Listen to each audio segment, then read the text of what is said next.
Hello,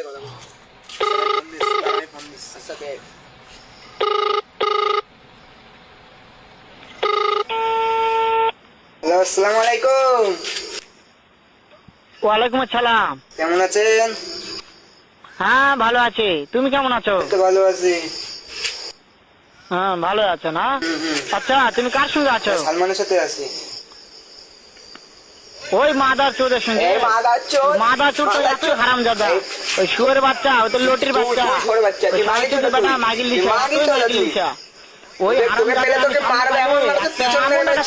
মারবো। তোমার কথা শুনতে চাও বাড়ি, তো পিছন মেরেছে দেবো, তোর মারবো। তবে কি আছে, ওই মাদার চোদ ওই জায়গায় আছে নাকি? আমার সাথে আমার কথা সব শুনতেছে। ওই শালা চৌধুরীর বেটাকে শুনে শুনে আমি বেশি বলবো। শুয়োরের বাচ্চা, শুয়োরের বাচ্চা আমি একটা চটকানি মারবো শালা শুয়োরের বাচ্চা। তোমার মারবে করছে, তোর মারবো, তোর পিছন মারবো না। তাই নাকি? হ্যাঁ হ্যাঁ, শুয়োরের বাচ্চা আমাকে মারতে চায়? হ্যাঁ মারতে চাই। শুয়োরের বাচ্চাকে আমি দেখা সাক্ষাৎ হলে বলে শুয়োরের বাচ্চাকে আমি এমন দেখা দেখা তো পিছন মারবো, দেখা পিছন মারবো তোর।